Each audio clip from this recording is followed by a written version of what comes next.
겨울 그날 보온병 하나가 날아왔고 내 머리에 혹이 생긴 것이 아니라 며느리의 인생에 금이 가기 시작했습니다. 이 말을 지금 다시 읽으면서 나는 생각해 봅니다. 혹은 과연 머리에만 생겼을까요? 아니다. 혹은 여러 곳에 생겼습니다. 내 가슴에, 내 마음에, 그리고 내 신뢰에. 74년을 살아오며 겪은 모든 배신 중에 가장 깊은 상처는 가족으로부터 왔습니다. 그리고 그 상처가 나를 깨웠습니다. 제사가 끝났다. 12월의 회색 날씨가 우리 집을 감싸고 있던 아침. 나는 제사상을 정리하며 생각했다. 남편이 없는 첫 겨울이구나. 그 문장이 가슴을 누르듯이 내려앉았다. 손에 들린 젓가락이 무거웠다. 50년을 함께 있던 사람. 아침마다 어젯밤 잘 잤어? 라고 묻던 사람. 내가 무언가 잘못하면 괜찮아. 다음엔 잘할 거야 라고 말해주던 사람. 그가 이제 없었다. 올해 74세. 국어를 가르친 지 40년, 정년 퇴직한 지 벌써 10년이 지났다. 교사로서의 내 인생은 완벽했다. 학생들은 나를 존경했고, 동료들은 나를 신뢰했고, 제자들은 나를 찾아왔다. 그중 한 제자는 지금 변호사가 되어 있다. 하지만 아내로서의 내 인생은 딱 거기까지였다. 남편과 함께라면 좋은 노후를 맞이할 수 있을 거라 생각했다. 우리는 함께 여행도 다니고 손자들도 봐주고 그렇게 조용하고 따뜻한 노년을 보낼 거라고. 내가 50년을 열심히 살아왔으니까 이제 남은 20년은 함께 할 수 있을 거라고. 그런데 남편이 먼저 떠나가 버렸다. 제사상을 정리하는 내 손이 점점 떨리기 시작했다. 아니, 떨린다는 표현은 맞지 않다. 내 손이 더 이상 나의 것이 아닌 것 같은 느낌이었다. 마치 다른 사람의 손을 보는 듯 그렇게 낯설었다. 그때 전화벨이 울렸다. 아들 도훈이의 목소리였다. 도훈이는 이제 44세. 회사원. 아내가 있고 아파트도 있고 겉으로는 다 갖춘 사람처럼 보였다. 하지만 나는 알았다. 아들의 목소리 뒤에 누군가 있다는 것을. 그의 결정을 조종하는 누군가가. 어머니 혼자 있으시면 위험하셔요. 저희와 함께 살아야겠어요. 반박할 생각도 했다. 나는 40년을 교육 현장에서 일한 사람이다. 한 번도 누구에게 짐이 된 적 없는 독립적인 사람이다. 혼자 살 수 있다고. 밥도 지을 수 있고 청소도 할 수 있고 무언가 필요하면 도움을 청할 수도 있다고. 하지만 그 순간 내 손이 떨리는 것을 느꼈다. 아, 그렇구나. 나는 혼자가 되어버렸구나. 그 깨달음이 얼마나 무거웠는지 말로 표현할 수 없습니다. 50년을 누군가와 함께했던 사람이 갑자기 혼자라는 단어를 느끼는 것. 그것은 죽음보다 더한 외로움이었다. 결국 나는 짐을 쌌다. 50년을 살던 집을 떠나 아들 집으로 가기로 했다. 서울 강남의 고급 아파트. 전 세계 어느 곳보다도 비싼 지역. 그곳이 정말 나의 집이 될까? 나는 계속 그렇게 생각했다. 박스에 넣으면서 나는 남편 사진을 마지막에 넣었다. 젊은 시절의 사진이 아니라 5년 전 사진을. 흰 머리가 가득하고 주름진 얼굴이지만 미소를 짓고 있는 사진. 당신, 나를 봐줄 거야? 나는 그 사진에 속삭였다. 아무도 듣지 못하는 목소리로. 아들의 아내, 최수진은 39세였다. 처음 보았을 때는 정말 예뻤다. 길쭉한 얼굴, 큰 눈, 그리고 항상 웃음을 띠고 있는 입. 도훈이는 자랑스러워했다. 내 아들이 저런 예쁜 여자와 결혼했다고. 나도 좋았다. 정말로. 하지만 사람은 시간이 지나면 변한다. 겉으로 보이는 것과 속은 다르다는 걸 나는 교사로 40년을 살며 배웠다. 학생들의 눈을 봤다. 그들이 진심으로 웃을 때의 표정과 억지로 웃을 때의 표정이 다르다는 것을, 가족 문제가 있는 아이들의 침착함이 얼마나 깊은 절망에서 오는지를. 이사한 첫날 저녁, 도훈이가 나를 침실 밖으로 불러냈다. 침대에 누워있던 수진을 뒤로하고 조용한 목소리로, 어머니는 조용히만 계시면 돼요. 그 문장의 뒤에는 무언가 있었다. 나는 40년을 교과서를 읽고 단어의 뉘앙스를 가르친 사람이다. 단어 뒤의 의미를 아는 법을 안다. 우리 집에서는 목소리를 내지 말라. 가능한 눈에 띄지 말아라. 당신의 존재감을 최소화해라. 그것이 그 문장 속에 담긴 진정한 메시지였다. 나는 고개를 끄덕였다. 말없이. 그렇게 나의 침묵이 시작되었다. 처음 한두 달은 괜찮았다. 아니, 더 정확히는 내가 최선을 다한 두 달이었다. 나는 아침 5시 반에 일어났다. 도훈이가 아직 자고 있을 때 주방에서 밥을 지었다. 남편이 살아있을 때처럼 정성스럽게 쌀을 씻고 물의 양을 재고 밥솥에 뚜껑을 덮고 콩콩 콩콩 하는 밥이 지어지는 소리를 들었다. 그 소리가 내게 주는 평온함이 있었다. 마치 내가 아직도 누군가에게 필요하다는 증거처럼, 내가 아직도 가치 있는 사람이라는 증거처럼. 미역국을 끓였다. 계란말이를 부쳤다. 50년을 남편이 좋아하는 맛을 기억하면서 해왔던 요리들. 그 습관은 쉽게 바뀌지 않았다. 아들과 며느리는 먹었다. 감사한다는 말은 없었다. 하지만 밥을 먹어주는 것으로 충분했다. 적어도 그건 나를 필요로 하는 증거였으니까. 집을 정리했다. 거실 청소, 부엌 정리, 화장실까지. 겨울이라 손이 트는 것도 모르고 나는 일을 했다. 왜? 왜냐하면 그것이 나의 역할이라고 생각했으니까. 시어머니의 역할, 할머니의 역할, 있어도 없어도 상관없지만 최소한 유용해야 한다는 역할. 그런데 3개월이 지나자 변했다. 정확하게 겨울날 저녁 식탁에서였다. 나는 밥을 조금 더 담아주었다. 도훈이의 그릇에. 요즘 아들 얼굴이 점점 야위어 보였거든. 회사 일로 고생한다고 했으니까. 그 순간 수진이가 입을 열었다. 이 밥, 맛이 별로인데? 내가 밥을 못 지었단 말인가? 50년을 밥을 지어온 내가. 순간 내 뇌에서 여러 가지 생각이 동시에 일어났다. 당황, 모욕감, 분노, 그리고 두려움. 두려움이었다. 이 말이 시작일 수도 있다는 두려움. 도훈이는 아무 말도 하지 않았다. 그냥 밥을 먹었다. 마치 아무 일도 없었던 것처럼. 그 침묵이 가장 끔찍했다. 다음 날부터 폭언이 시작됐다. 어머니, 냄새가 나요. 어떤 냄새? 어디서 냄새가 난다는 거야? 어머니 밥. 진짜 형편없어요. 형편없다? 내 요리가? 내가 50년간 지어온 밥이? 혼자만 먹는 거 아니잖아요. 말들이 화살처럼 날아왔다. 하나하나가 내 가슴에 박혔다. 그리고 가장 무서운 것은 내가 그 화살을 피할 수 없다는 것이었다. 이것은 내 집이 아니기 때문이다. 이것은 도훈이와 수진이의 집이고 나는 초대받은 손님에 불과하기 때문이다. 손님은 항의할 수 없다. 도훈이는 계속 침묵했다. 밥을 먹고 회사에 가고 돌아와서 소파에 누웠다. 마치 아무 일도 없었던 듯. 그 침묵이 나를 가장 깊이 상처 입혔다. 나는 처음엔 수진이를 이해하려 했다. 40년의 교육자로서 젊은 여자가 시어머니와 산다는 게 쉽지 않을 것이라고. 아마도 그녀도 자신의 어머니로부터 상처를 받았을지도, 혹은 남편의 사랑을 독차지하고 싶은 심리가 있을 수도. 하지만 나는 교사였다.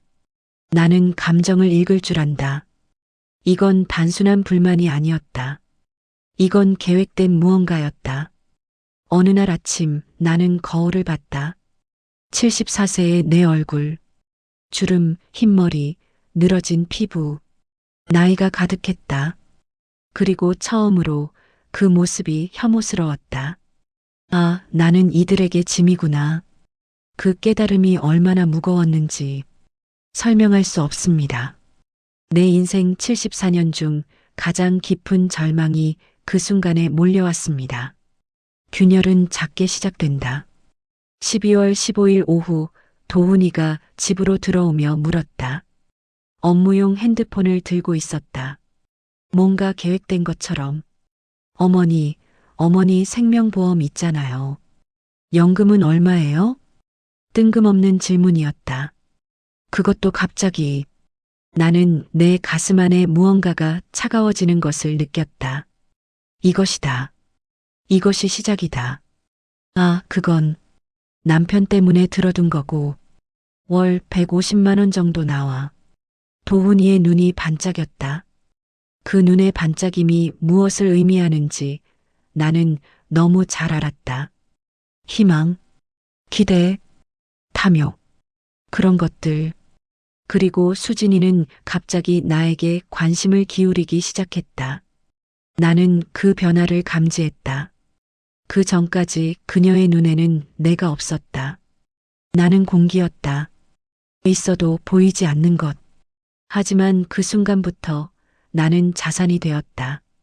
어머니, 이제 우리 가족 되신 거잖아요. 저희 집 관리도 도와주시고, 혹시 생활비가 부족하세요? 통장에 있는 돈이 좀 있으시죠? 그녀가 처음으로 부드러운 목소리를 냈다. 마치 내가 어린아이인 것처럼, 혹은 거래하는 상대방처럼. 나는 경계했다. 40년을 학생들을 관찰한 눈으로 부모의 학대로부터 위축된 학생의 표정을, 따돌림으로 상처 입은 아이의 변화를, 거짓말하는 학생의 목소리를. 이것도 똑같았다. 마스크를 벗은 순간이었다. 그 다음 주 수진이는 내 방으로 들어왔다. 당연하다는 듯이 노크도 하지 않고. 나는 청소를 하고 있었다. 내 방을 더 작게, 더 깨끗하게 유지하려고. 어머니, 요즘 겨울옷도 새로 사야 하지 않을까요? 제가 도와드릴까요? 친절한 목소리였다. 하지만 그 뒤에 그녀의 눈은 내 서랍을 헤매고 있었다. 통장이 있을 법한 서랍을, 귀중품이 있을 법한 서랍을. 나는 그것을 보고 있었다. 그 순간 나의 교사적 직관이 깨어났다. 나는 알았다. 이제 무슨 일이 일어날 건지, 어떤 순서로, 그리고 어떻게 끝날 건지. 그녀는 내 돈을 원하는 것이다. 내 재산을 원하는 것이다. 그리고 며느리가 돈을 원할 때 그 다음은 아들은 침묵할 것이다. 아들은 항상 침묵한다. 자신의 아내를 위해 자신의 어머니를 버리면서도 침묵한다. 그리고 나는 무엇을 할까? 교사였던 나는 그 다음을 읽을 수 있었다. 소설처럼, 시처럼, 비극처럼. 첫 번째 돈을 빼앗으려는 시도, 두 번째 내가 거부할 때의 학대 강화, 세 번째 아들의 계속된 침묵, 네 번째 내 점진적 고립과 절망, 다섯 번째 결국 돈을 포기하거나 죽음. 이 플롯은 너무 명확했다. 너무 뻔했다. 하지만 그렇기 때문에 더욱 위험했다. 그 밤 나는 침대에 누워서 천장을 봤다. 12월의 차가운 밤. 바깥에는 눈이 소복이 내리고 있었다. 그리고 나는 조용히 결심했다. 더 이상 피해자가 아니기로. 더 이상 침묵하는 할머니가 아니기로. 내가 남은 인생 20년 혹은 30년을 이렇게 살 수는 없다. 나는 교사였다. 교사는 가르친다. 그리고 이제 나는 나의 마지막 수업을 시작할 차례였다. 나는 스마트폰을 들었다. 손가락이 떨렸다. 하지만 나는 전화를 걸었다. 그 번호는 10년을 만나지 않은 제자의 번호였다. 변호사 고미연. 잘 지내니, 미연아? 목소리가 떨렸지만 나는 계속했다. 내가 도움이 필요해. 12월 20일은 눈이 오는 날씨였다. 아침부터 하늘이 무거웠다. 회색 구름이 서울을 덮고 있었고 낮 12시쯤부터 소복이 눈이 내리기 시작했다. 나는 창문을 통해 그 눈을 봤다. 하얀 눈이 떨어지는 모습, 깨끗하고 순수하고 그런데 곧 더러워질 눈. 세상은 그런 것 같다. 처음엔 아름답지만 시간이 지나면 오염된다. 저녁 6시, 내가 반찬을 담고 있을 때였다. 밥을 그릇에 담다가 손이 미끄러졌다.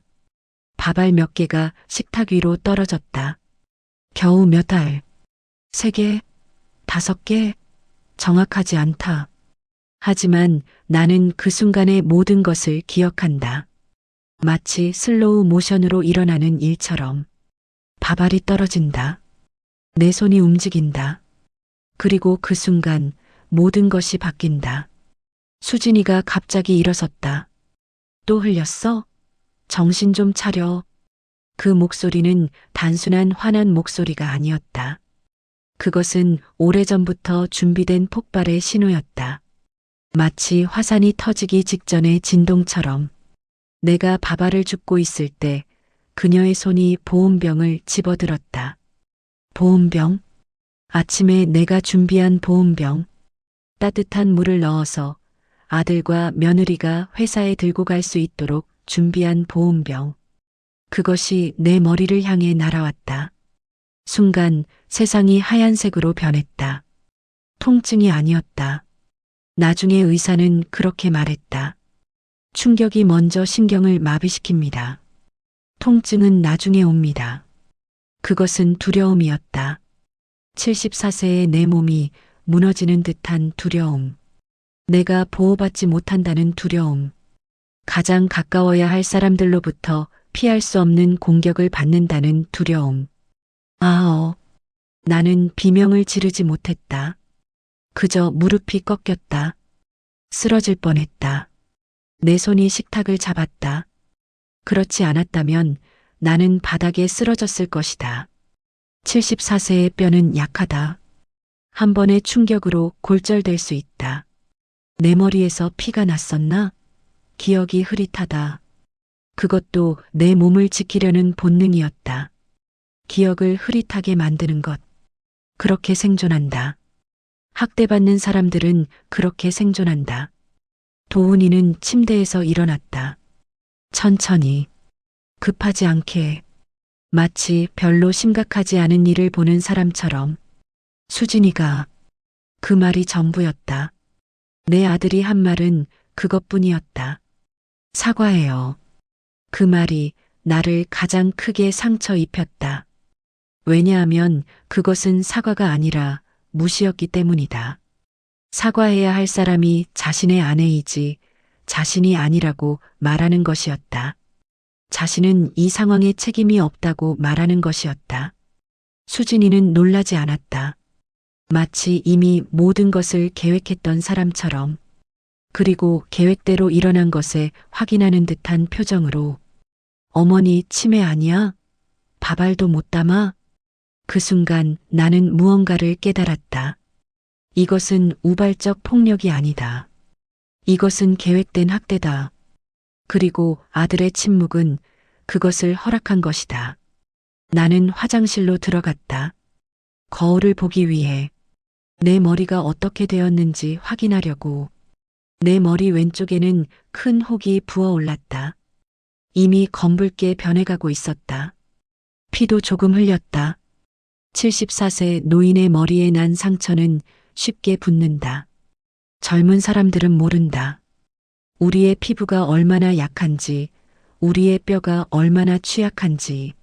나는 거울을 봤지만 거울 안의 여자를 알아보지 못했다. 그것은 내가 아니었다. 내 얼굴은 내가 알던 얼굴이 아니었다. 두려움으로 창백해진, 충격으로 눈이 흐려진 그 여자는. 화장실에서 나는 한참을 서 있었다. 화장실 문을 잠그고 손이 떨렸다. 심장이 빨리 뛰었다. 일시적 쇼크 상태였을 것이다. 내 몸이 나를 보호하고 있었다. 너무 많은 고통을 한 번에 받지 않도록. 그리고 그 고통 속에서 무언가가 태어났다. 분노가 아니었다. 분노는 곧 사라질 감정이다. 복수심도 아니었다. 복수심은 맹목적이다. 그것은 차가움이었다. 교사로서 40년을 살아온 나의 마음이 감정을 내려놓고 순수한 논리로 깨어났다. 이들은 나를 피해자로 취급한다. 그렇다면 나는 피해자가 되어야 한다. 정당한 피해자로. 그리고 그 피해를 증명할 증거들을 수집해야 한다. 논리적으로, 체계적으로. 나는 거울에 비친 내 얼굴을 다시 봤다. 이 혹이 진단서가 될 것이다. 다가올 말들이 녹음이 될 것이다. 그리고 그들의 욕심이 증거가 될 것이다. 나는 이제 준비할 것이다. 그 다음 날 아침 나는 전화를 했다. 손가락이 떨렸다. 번호를 누르는 손가락이. 고미연. 내 제자였던 고미연. 10년 전에 마지막으로 만났던 그 여자. 그녀는 내 국어 수업에서 가장 조용한 학생이었다. 말이 많지 않았지만 눈이 총명했다. 에세이를 쓸 때마다 나는 그녀의 글에 감탄했다. 세상을 보는 깊이가 같은 나이대의 학생과는 달랐다. 그녀가 변호사가 되었다는 소식은 자연스러웠다. 안녕. 미연아? 목소리가 떨렸다. 하지만 나는 말을 이어갔다. 선생님, 뵌지 10년은 됐어요. 어떻게 지내세요? 그 목소리에는 진정한 반가움이 있었다. 그것이 내가 가장 필요로 했던 것이었다. 누군가가 나를 기억하고 있다는 사실, 나를 좋아하고 있다는 사실. 나는 조용히 이야기했다. 보온병 사건을, 폭언을, 그리고 돈에 관한 모든 것을. 전화기 너머에서 고미연의 숨소리가 변했다. 깊어졌다. 선생님, 이건 폭력이 아니라 계산된 범죄예요. 그 한마디가 내 생각을 명확하게 해줬다. 나는 지금까지 이것을 개인적인 가족 비극으로 생각했다. 하지만 고미연은 그것을 법적 범죄로 봤다. 그리고 그것이 정답이었다. 도움을 청해도 될까? 당연하죠. 증거를 남겨야 해요. 앞으로 있을 모든 말과 행동을 녹음하세요. 그 순간 내 마음이 정해졌다. 나는 스마트폰의 녹음 기능을 켜는 법을 배웠다. 아들의 도움을 받아서. 아이러니였다. 아들의 스마트폰으로 아들과 며느리를 녹음하는 법을 배운다. 그날부터 내 스마트폰은 녹음기가 되었다. 12월 22일 오전 수진이가 내 방으로 들어왔다. 노크도 하지 않고 당연하다는 듯이. 나는 밥을 담고 있었다. 나머지 반찬을 정리하고 있었다. 어제의 폭력 이후 나는 더욱 열심히 일했다. 마치 그것으로 내가 필요한 존재가 될 수 있다고 생각하듯이. 저희한테 넘겨주면 어떨까요? 직접적이었다. 이제는 돌려 말하지 않았다. 나는 차분한 목소리로 대답했다. 내 손에 쥔 휴대폰이 녹음하고 있다는 것을 알면서. 글쎄, 그건 좀 생각해 봐야지. 내가 할 수 있는 최선의 연기였다. 약한 노인으로, 결정을 못 내리는 할머니로. 하지만 나는 생각하고 있었다. 이것도 증거가 될 것이다. 12월 23일 나는 병원에 갔다. 진단받기 위해. 의사는 내 머리에 혹을 봤다. 어떻게 이런 상처가? 나는 생각했다. 진실을 말할까? 아니면 거짓을 말할까? 실수로 넘어졌어요. 거짓이었다. 하지만 거짓이 증거가 될 수도 있다. 이 거짓을 나중에 사실로 바꿀 수 있기 때문이다. 의사는 진단서를 작성했다. 둔상, 외부 충격으로 인한 부상. 그것이면 충분했다. 12월 24일 밤 도훈이가 나에게 말했다. 조용한 목소리로. 엄마, 수진이가 실수했대요. 그냥 잊어줄 수 있을까요? 실수? 실수라는 단어가 나를 얼마나 화나게 했는지 말로 표현할 수 없다. 보온병이 내 머리에 부딪히는 것이 실수인가? 아내가 남편 몰래 어머니의 통장을 보려는 것이 실수인가? 내가 웃음이 나왔다. 비감한 웃음. 알았어. 나는 그렇게 말했다. 알겠다고. 잊겠다고. 하지만 내가 잊은 것은 무엇인가?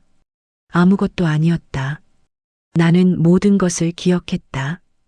기억하기 위해 녹음했다. 12월 25일 크리스마스 아침. 눈이 소복이 내렸다. 밤새 내린 눈이 이제 서울 전체를 하얀색으로 덮고 있었다. 아름다웠다. 그리고 그 아름다움 속에 모든 것이 숨겨져 있었다. 나는 거울을 봤다. 머리의 혹은 아직 남아 있었다. 아직 파란색과 검은색으로 변해 있었다. 74세의 몸은 쉽게 낫지 않는다. 그리고 그것이 좋다고 생각했다. 이 흉터가 가장 강력한 증거가 될 것이기 때문이다. 그날 오후 나는 고미영과 다시 통화했다. 선생님, 진단서 있으세요? 응, 있어. 좋습니다. 이제 다음 단계는 그들의 욕심을 더 크게 드러나게 하는 것입니다. 그 순간 나는 이해했다. 내가 지금 하는 것은 교육이라는 것을, 가장 강력한 교육, 침묵과 증거라는 교육. 아들과 며느리는 자신들이 나를 가르치고 있다고 생각했다. 하지만 나는 그들을 가르치고 있었다. 그들이 자신들의 행동의 결과가 무엇인지 깨닫게 하는 교육을. 12월 26일 나는 인터넷을 켰다. 새로운 세계가 펼쳐졌다. 정보의 세계. 대부분의 사람들은 이 세계에 이미 적응했을 것이다. 하지만 나는 74세의 노인이었다. 스마트폰은 어렵고 인터넷 뱅킹은 더더욱 어려웠다. 하지만 어려운 것도 할 수 없을 일은 아니었다. 나는 40년을 교사로 살았다. 학습하는 법을 알았다. 등기소 홈페이지에 접속했다. 내가 남편과 함께 구입한 소형 건물 2채. 강남에 있는 이 건물들은 모두 나와 남편의 명의로 되어 있었다. 등기부등본을 출력했다. 손가락이 떨렸다. 건물 1위치 강남구, 소유자 박윤정임 100%. 건물 2위치 강남구, 소유자 박윤정임 100%. 도훈이는 모르고 있었다. 수진이는 더욱이나 몰랐다. 왜? 왜냐하면 나는 그 건물들을 신탁 상태로 두었기 때문이다. 남편과 함께 조용히 준비했던 것처럼.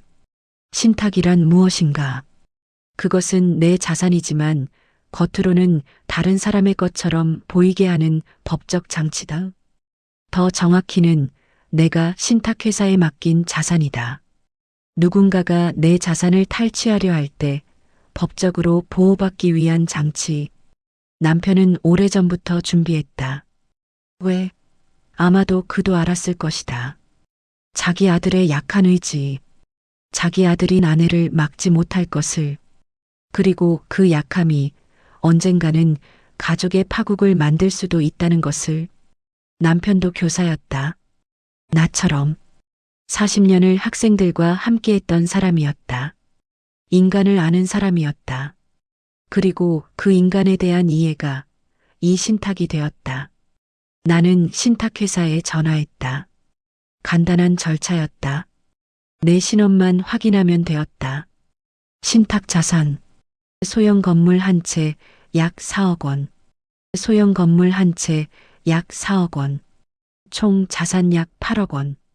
나는 이 자산에 대해 완전한 소유권을 가지고 있었다. 그 어떤 명의 이전도 내 동의 없이는 불가능했다. 그리고 도훈이는, 수진이는 이 사실을 모르고 있었다. 그들은 나를 약한 할머니로 생각했다. 나를 쉽게 조종할 수 있는 존재로 생각했다. 내가 5천만 원의 통장과 약간의 연금이 전부라고 생각했다. 하지만 나는 8억 원의 자산을 가진 사람이었다. 저녁 식탁에서 나는 조용히 밥을 먹었다.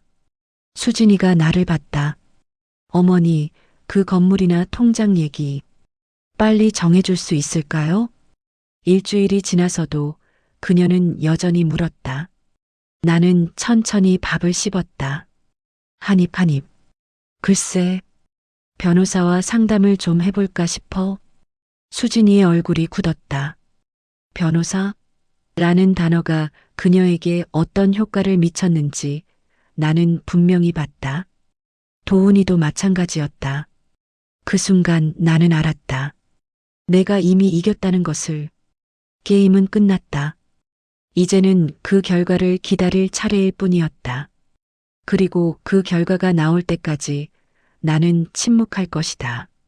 교사는 때론 말하지 않는다. 대신 기다린다. 학생이 깨닫기를. 내가 해야 할 것은 단순했다. 1.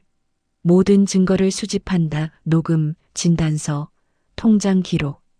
2. 침묵한다. 더 이상 대항하지 않는다. 3. 그들의 욕심이 더 노골적이 되도록 한다.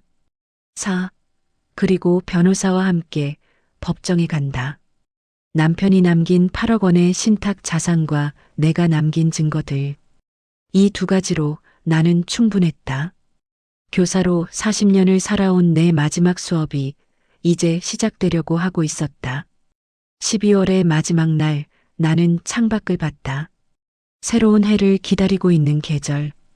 그리고 나는 차분하게 기다렸다. 폭발의 순간을. 함정은 천천히 놓여진다. 12월 27일 오후 도훈이가 들어왔다. 표정이 급했다. 마치 이미 계획이 준비되어 있었던 사람처럼. 어머니, 그 건물 명의 제 명의로 넘겨주면 어떨까요? 그럼 어머니 세금도 줄어들 거고요. 이 말을 들었을 때 나는 무언가를 느꼈다. 분노? 아니다. 분노는 오래전에 식었다. 슬픔? 그것도 아니다. 슬픔은 이미 처리된 감정이다. 그것은 냉정함이었다. 내 아들이 자신의 어머니를 속이려 하는 모습을 보면서 나는 냉정하게 그것을 관찰했다. 마치 교과서를 읽는 것처럼, 마치 좋은 문학 작품을 분석하는 것처럼. 인간의 나약함, 인간의 욕심, 인간이 가족을 배신할 때의 패턴들. 나는 부드럽게 웃었다. 그런가? 한번 생각해 볼게. 하지만 내 손에 쥔 스마트폰은 그 모든 말을 녹음하고 있었다. 이 대화가 나중에 법정에서 얼마나 중요한 증거가 될지 도훈이는 알 수 없었다. 12월 28일 수진이가 내 방으로 들어왔다. 이번엔 더 노골적이었다. 선생님, 아니 어머니, 저희 집이 사실 대출금이 많거든요. 그 건물을 담보로 대출을 받으면 저희 집도 안정적이 되고. 그 순간 나는 깨달았다. 이것이 무엇인지. 이것은 재산 편취 시도다. 법정 용어로 범죄다. 내 자산을 거짓 이유로 빼앗으려는 행위. 노인을 대상으로 한 사기. 나는 천천히 고개를 들었다. 건물은 안 될 것 같은데. 통장에 돈이면? 이것이 내 함정이었다. 수진이의 눈이 반짝였다. 그것도 아주 노골적으로. 예, 통장이라도 괜찮아요. 어머니 생명보험연금이랑. 혹시 다른 저축도? 그 질문이 그대로 범죄의 증거가 되었다. 그녀는 내 자산이 정확히 얼마인지 알고 싶었다. 그것을 모두 빼앗기 위해. 나는 노트에 적힌 금액을 보여줬다. 5천만 원. 거짓 금액이었다. 실제로는 더 많았지만 나는 더 큰 욕심을 유도하고 싶었다. 이 정도? 수진이는 침을 삼켰다.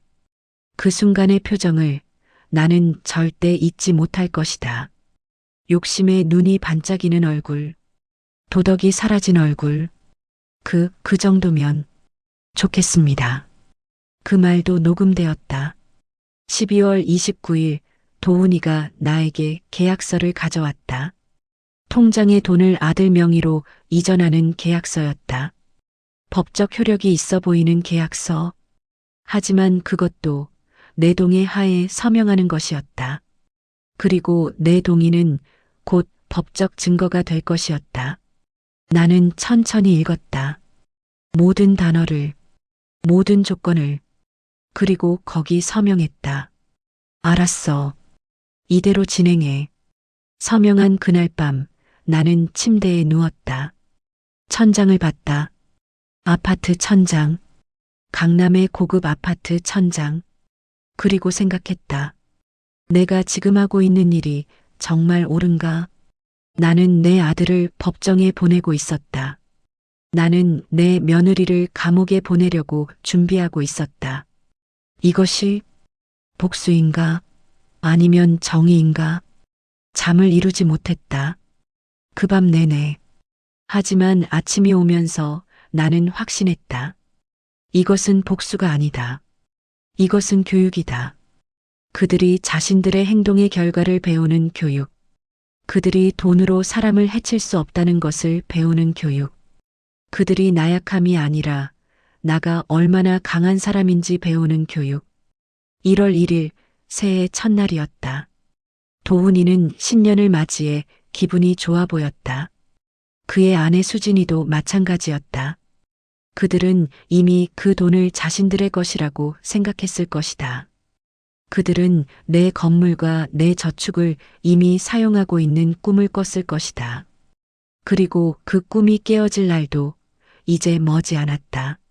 하지만 그날 밤 나는 고미연을 만났다.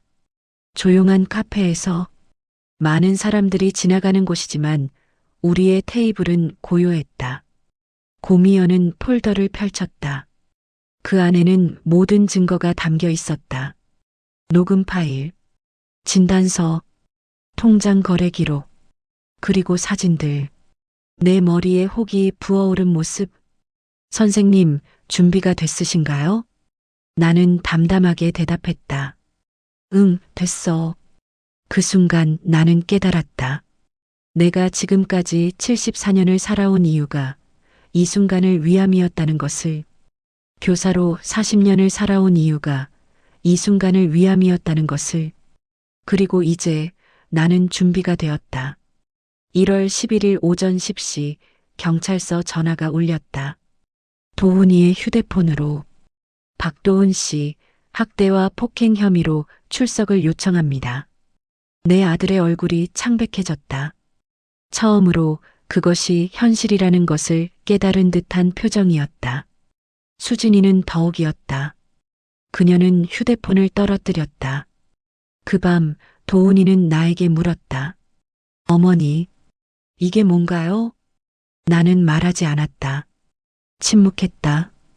그것이 가장 강력한 대답이었다. 경찰서에서 경찰관은 차분하게 증거들을 보여줬다. 녹음 파일. 도훈이와 수진이의 목소리가 명확했다. 그들의 욕심을 드러내는 증거. 의료진단서. 둔상. 외부 충격. 명확한 기록. 통장 거래 기록. 내가 이전하려던 돈의 흔적. 그리고 사진들. 내 머리에 흉터. 아직도 검붉게 남아있는 흔적.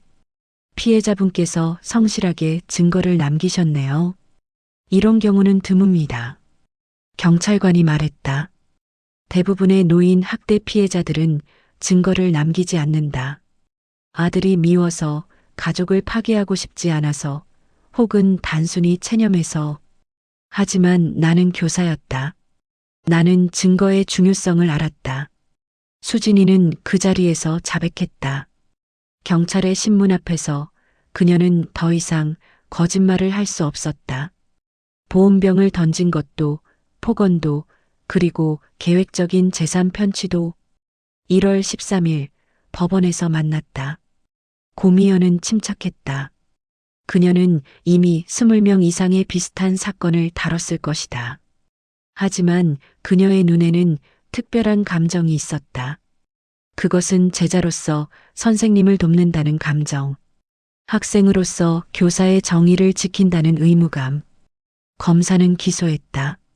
상해제 보온병으로 인한 머리 상처, 명확한 신체 손상, 협박죄 계획적인 폭언과 위협, 노인을 위협하는 행위, 재산 편취 노인의 자산을 사기로 얻으려 한 행위.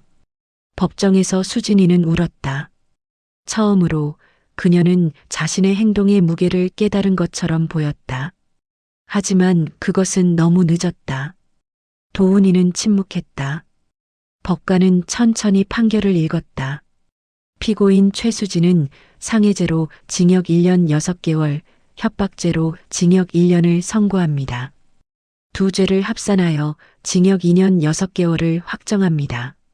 수진이의 얼굴이 창백해졌다. 2년 반. 그것은 긴 시간이었다. 피고인 박도훈은 중죄를 알면서도 외면한 혐의로 통보조장죄 그리고 부양의무자 폐기죄로 징역 8개월을 선고합니다. 도훈이가 고개를 떨어뜨렸다.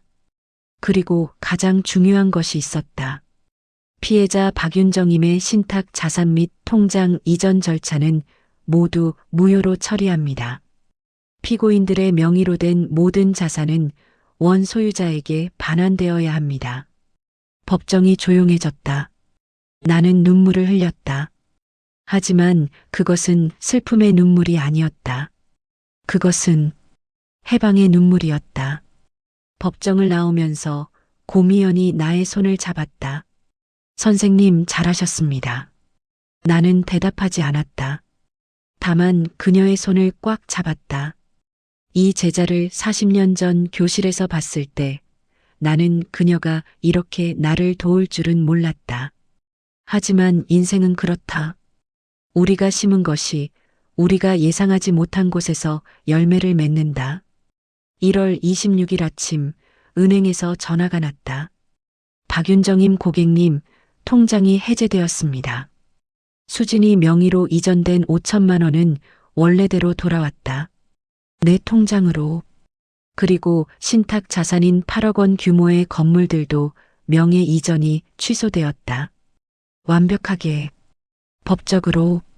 나는 그 돈을 만지지 않았다. 그것은 복수의 증거가 아니라 정의의 증거였으니까. 1월 28일 도훈이의 회사에서 전화가 났다. 나중에 도훈이는 나에게 말했다. 엄마, 회사에서 저를 해고했습니다. 신뢰는 한번 깨지면 돌아오지 않는다. 내 아들은 이제 사회적으로 죽은 것이나 다름없었다. 신문 기사가 났다. 작은 기사였지만 명확했다. 시어머니 학대재산 편취 혐의 회사원 징역 확정. 그것을 읽으면서 나는 슬픔을 느꼈다. 정의가 실현되었지만 그 대가가 너무 컸다. 그것이 내 아들이었기 때문이었다. 2월 3일 도훈이는 내게 무릎을 꿇었다. 거실에서, 수진이가 없는 곳에서, 엄마, 제가 잘못했습니다. 용서해 주세요. 나는 반응하지 않았다. 왜? 왜냐하면 이 순간이 정말 진심인지 아닌지 알 수 없기 때문이었다. 법적 처벌 때문에 꿇어지은 무릎인지 아니면 정말로 회개한 무릎인지 42년 동안 기르면서 낸 아들의 진심을 나는 더 이상 믿을 수 없었다. 침묵하는 것이 유일한 대답이었다. 2월 5일 도훈이는 짐을 쌌다. 강남의 아파트를 떠나갔다. 법정 명령에 따라 부양 의무도 박탈되었으니까 그의 인생은 이제 끝난 것이었다. 최소한 사회적으로는. 수진이는 교도소로 갔다. 징역 2년 6개월. 그것은 긴 시간이었다. 39세의 여자가 겪기에는 너무 긴. 하지만 그것이 그녀가 내게 저지른 폭력의 대가였다. 교도소로 가기 전 수진이는 도훈이에게 이혼 소장을 보냈다. 가장 먼저 할 일이 있는 것처럼 그녀도 자신의 미래를 정리하는 중이었다. 그렇게 그들의 결혼도 끝났다. 2월 10일 나는 아파트를 떠났다. 한때 내 아들의 집이었던 곳을 떠났다. 그것은 내 집이 되지 않았다. 처음부터 내가 살던 집으로 돌아갔다. 50년을 함께했던 남편이 죽은 그 집으로. 빈집이었다. 하지만 나는 더 이상 혼자라는 느낌이 들지 않았다. 왜냐하면 나는 내 자신이 있었기 때문이었다. 74세의 할머니가 아니라 교사였던 나 자신이. 잠깐, 내가 여기서 말해야 할 것이 있다. 도훈이의 이야기. 그는 정말 악한 사람이었을까? 아니다. 그는 약한 사람이었다. 약한 만큼 그의 아내의 영향을 받았다. 약한 만큼 자신의 어머니를 지키지 못했다. 약한 만큼 침묵했다. 그리고 그 침묵이 가장 큰 죄였다. 이제 그는 혼자가 되었다. 취직도 안 되고 아내도 없고 어머니도 없다. 그것이 충분한 대가라고 나는 생각한다. 하지만 완전한 증오는 아니다. 왜냐하면 그도 한때 내 아들이었기 때문이다. 그리고 그 기억이 완전한 복수를 막는다. 그것이 교사로서의 내 양심이었다. 나는 다시 한번 교실에 앉았다. 아니, 교실은 아니었다. 그것은 법원이었고 경찰서였고 그리고 침묵이었다. 그리고 지금 그것은 내 방이었다. 오후 햇빛이 들어오는 작은 방. 창밖으로 봄이 오고 있었다. 2월의 끝자락에서 3월의 시작을 기다리고 있었다. 나는 박윤정입니다. 올해 79세입니다. 아, 벌써 79세가 되었다. 보온병 사건이 일어난 지 5년이 지났습니다. 5년. 그것은 긴 시간이었다. 그리고 짧은 시간이었다. 내 머리의 흉터는 아직도 남아 있습니다. 거울을 보면 왼쪽 머리에 희미한 흉터가 있다. 74세의 뼈는 완벽하게 회복되지 않는다.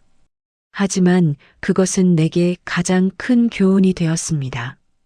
5년이 지나서 나는 이제 그 사건을 객관적으로 볼 수 있다.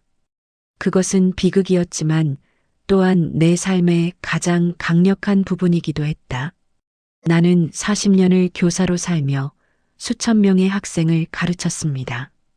그 40년 동안 나는 한글, 문학, 감정, 도덕에 대해 가르쳤다. 나는 학생들에게 옳은 것이 무엇인지 가르쳤다. 하지만 가장 강력한 수업은 침묵이었습니다. 침묵. 침묵은 거절입니다. 누군가가 나를 해치려 할 때 나의 침묵은 그것을 거절하는 행위였다. 침묵은 저항입니다. 아무 말도 하지 않으면서 나는 저항했다.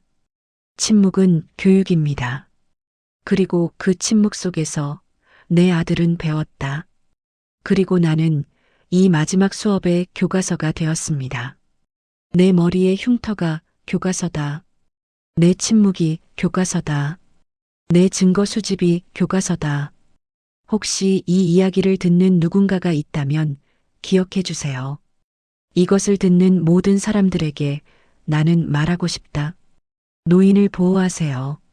당신의 어머니를, 당신의 할머니를, 거리의 낯선 할머니를, 침묵하는 할머니를 무시하지 마세요. 침묵하는 할머니 안에는 40년의 경험이 있을 수 있다. 70년의 지혜가 있을 수 있다. 그리고 때론 강력한 의지가 있을 수 있다. 왜냐하면 그 침묵 속에는 40년의 경험과 인생 전체의 지혜가 담겨 있기 때문입니다. 나는 침묵했지만 가만히 있지는 않았다. 관찰했고 증거를 남겼고 행동했다. 그것이 침묵의 진정한 의미였다. 그리고 만약 당신이 나처럼 침묵해야 할 날이 온다면 두려워하지 마세요. 혹시 당신도 학대를 받고 있다면, 혹시 당신도 가족으로부터 배신을 당했다면, 침묵이 가장 강한 목소리라는 것을 나는 증명했으니까요. 도훈이는 어디로 갔는가? 나는 알지 못한다. 그리고 알고 싶지 않다. 그것이 내 침묵의 계속이기 때문이다. 하지만 어느 날 내가 다니던 카페에서 우연히 만났다. 5년 만에. 그는 많이 늙어 보였다. 50대 초반의 나이가 70대처럼 보였다. 그의 눈에는 무언가 사라져 있었다. 희망이라는 것, 자존감이라는 것, 인생에 대한 기대라는 것. 그는 내게 다가왔다. 천천히. 무릎을 꿇지는 않았다. 다만 조용히 말했다. 어머니, 정말 미안합니다. 이번에는 그 말이 진심인 것 같았다. 5년의 고통과 침묵이 들어있는 말처럼. 나는 대답하지 않았다. 다만 그의 어깨에 손을 얹었다. 교사는 때론 말하지 않는다.